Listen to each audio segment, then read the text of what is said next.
고린도전서 15장 20절입니다. 그러나 이제 그리스도께서 죽은 자 가운데서 다시 살아나사 잠자는 자들의 첫 열매가 되셨도다. 사망이 한 사람으로 말미암았으니 죽은 자의 부활도 한 사람으로 말미암는도다. 아담 안에서 모든 사람이 죽은 것 같이 그리스도 안에서 모든 사람이 삶을 얻으리라.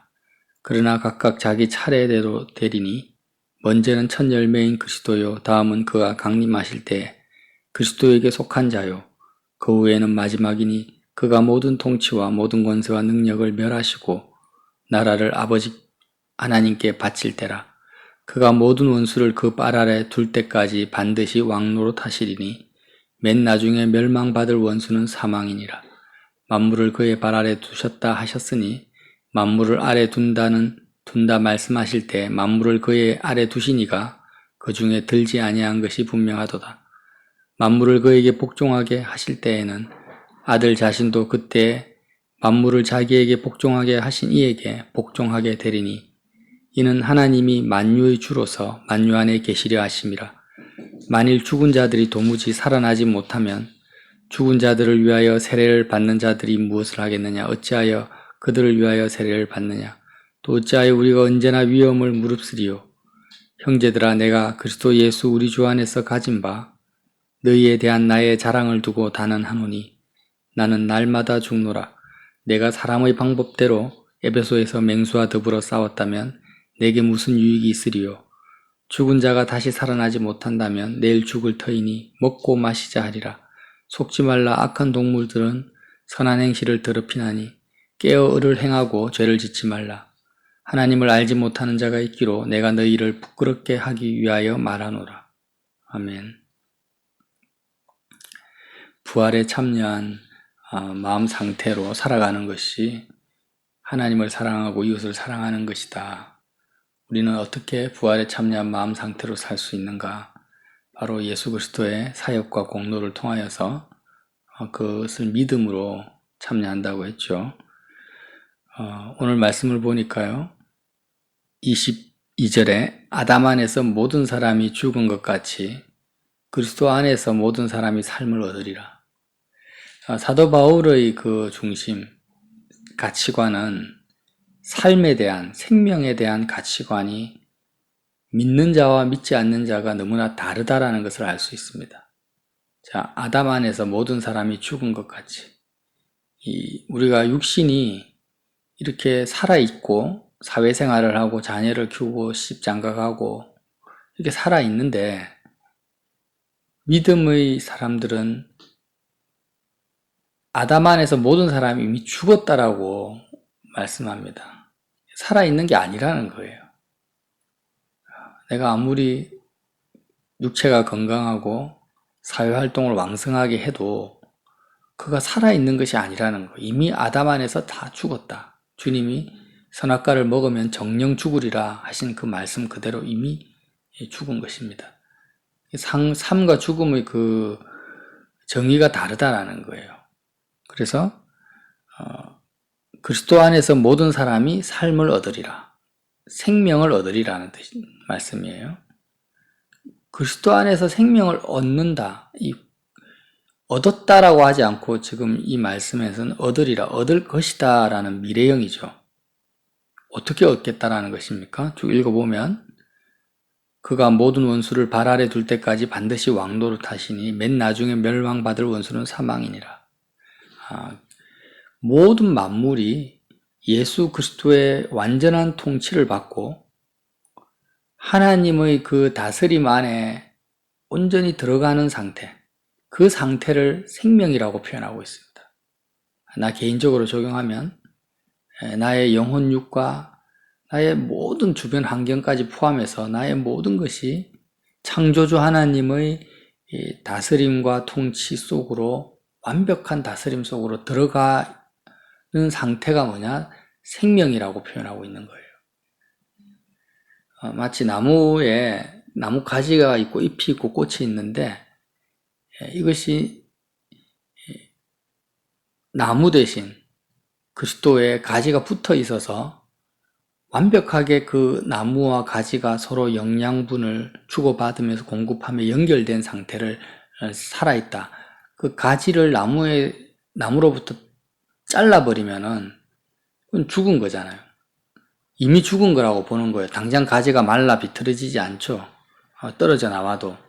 그래서 이런 개념으로 받아들입니다. 그래서 세상 사람들은 육신의 목숨을 생명이라고 생각하고 있고, 우리들은 하나님의 자녀는 육신의 목숨을 참 생명이라고 생각을 안 합니다.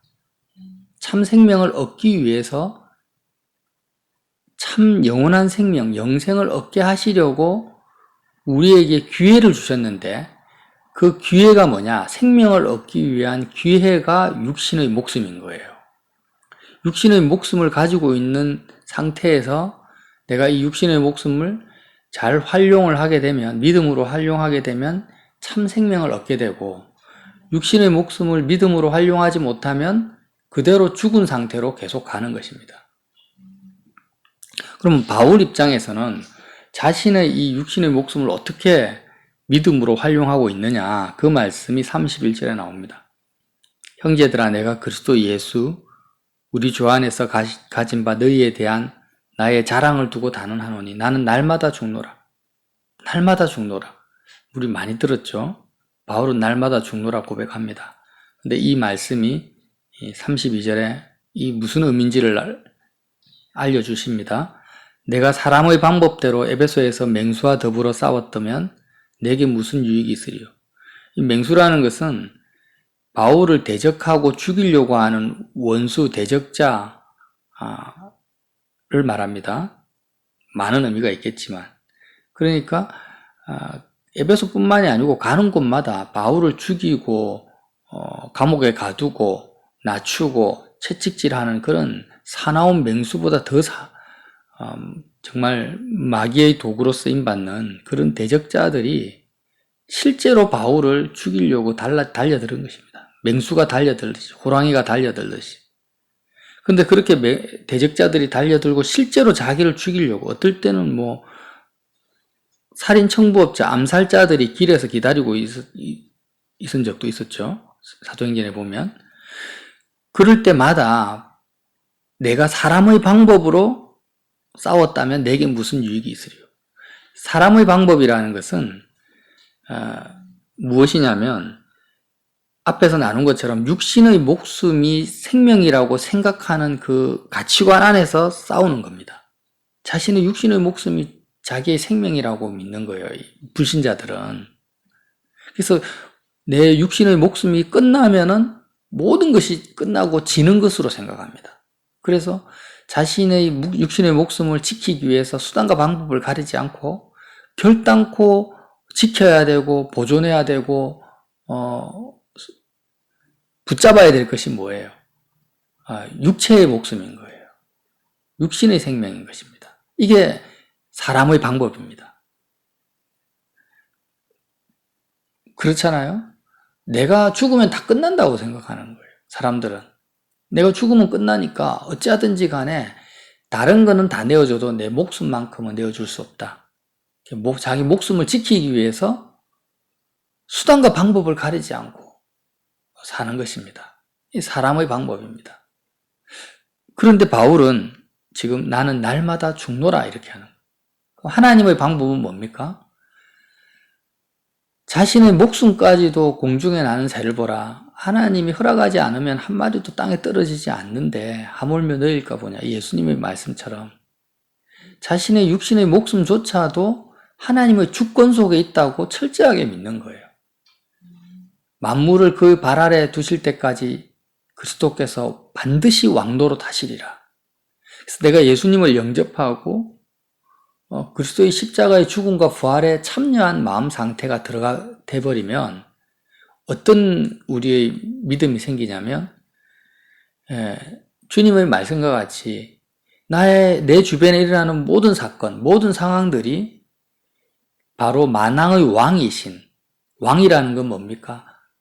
마귀가 아무리 설치고 사람들이 아무리 소리쳐도 만왕의 왕이신 예수님이 다스리시고 주관하시고 인도하신다라는 것을 내가 철저하게 믿는 것입니다. 주님이 나의 목자가 되시고 왕이 되시는 거예요. 그래서 내 목숨도, 육신의 목숨도 어떤 맹수, 대적자가 와도 만왕의 왕이신 예수님이 허락하지 아니하시면 나의 목숨을 빼앗아갈 수가 없어요. 세상의 군대가 나를 둘러 진을 쳐도 그 군대보다도 더 강력하신 분이 누굽니까? 주권자가 예수님이십니다. 그 왕이신 예수님이 나를 지키시고 보호하고 계시기 때문에 코로나19 어떤 환란, 육신의 질병, 대적자, 눈에 보이는 어떤 위협도 내가 두려워하지 않습니다. 왜? 예수님이 허락하지 않으면 절대 죽지 않는 불사신이나 마찬가지다고 믿는 거예요. 이 믿음 속에서 바울이 살아가는 겁니다. 뭘 얻기 위해서요? 진정한 참 영생, 생명을 얻기 위해서. 생명을 얻기 위한 기회로 삼습니다. 그리스도의 절대적인 주권, 하나님의 주권을 믿고 자신의 육신의 목숨을 하나님의 뜻을 행하는데 초계처럼 던져버리는 것입니다. 실제로 어떤 철학적이거나 생각에서 이루어지는 게 아닙니다. 날마다 죽노라는 이 바울의 고백은요, 단지 어떤 지식상에서 이루어지는 게 아니라 실제 바울의 삶이 그랬다라는 거예요. 언제 죽을 줄 몰라. 인간적인 눈으로 보면 언제 죽을 줄 모르는 그런 위협 속에 살았습니다. 언제 암살자가 와서 자기를 죽일지, 복음을 전하다가 돌 맞아 죽을지 모릅니다. 인간적으로 손가락 하나만 까딱하면 나를 죽일 수 있는 그런 왕들과 총독들 앞에 끌려다녔던 것입니다.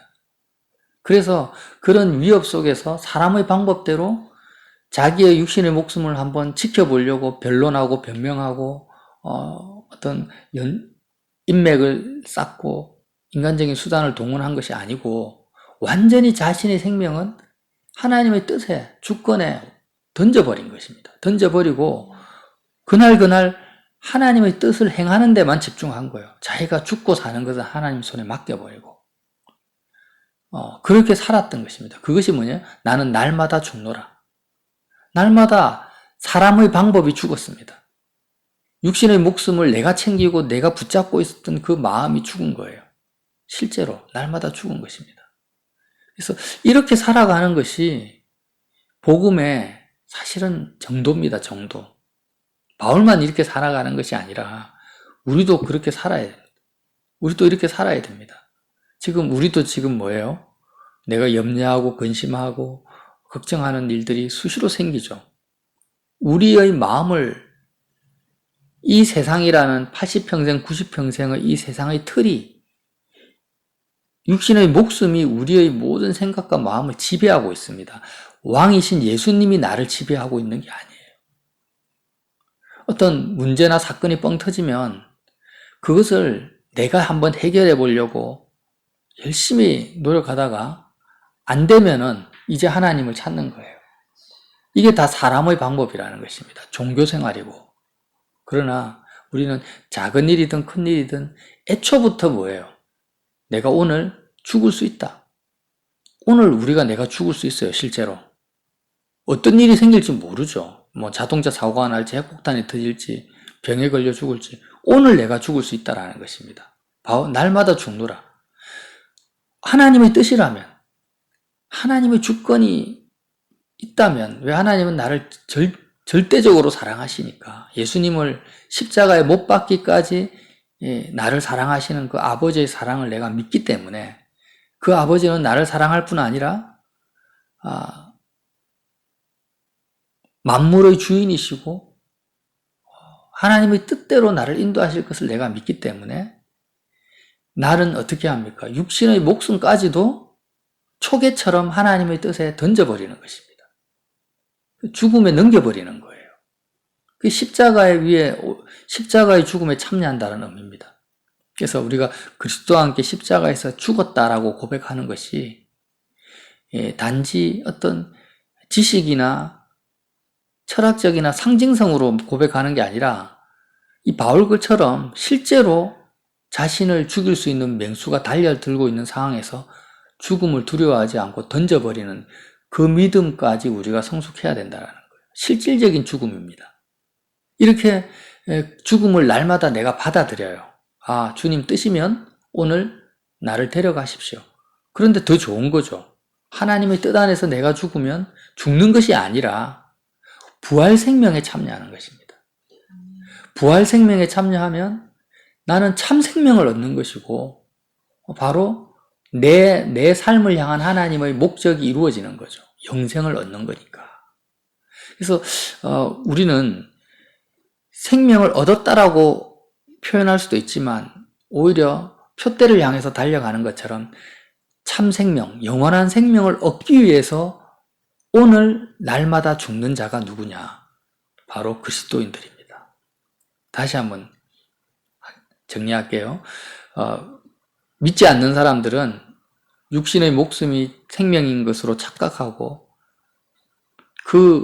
이 땅의 삶에 이 세상의 틀 안에 갇혀가지고 평생 죽을 것이 두려워 종노릇하며 삽니다. 육신의 목숨에 종노릇하는 거예요. 사망 권세에 붙잡혀 사는 거예요. 그러나 예수님께서 왕으로 오셔서 이 사망 권세를 깨뜨리셨어요.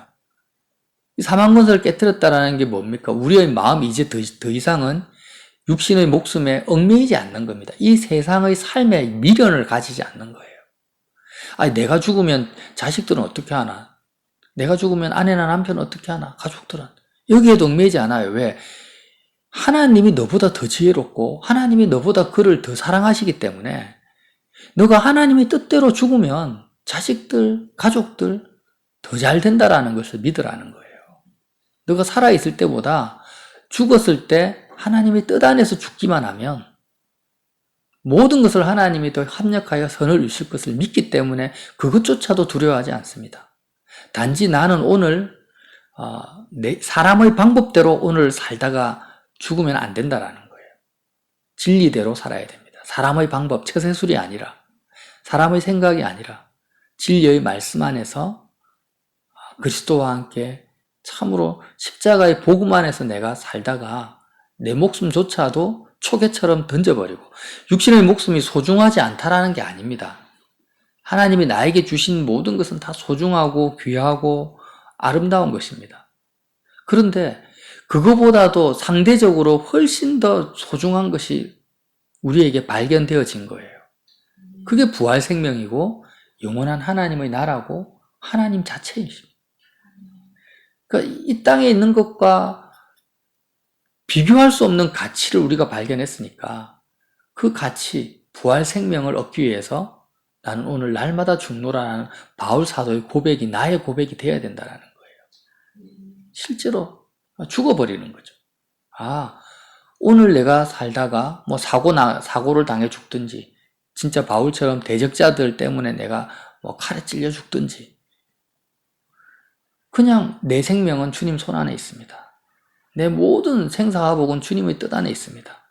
그러니까 내 마음은 오직 어떻게 합니까? 세상에 매이지 말고 영원한 부활 생명 안에서 영원하신 하나님만을 구하고 찾는 그 믿음으로 살겠습니다 라고 결단하는 것입니다.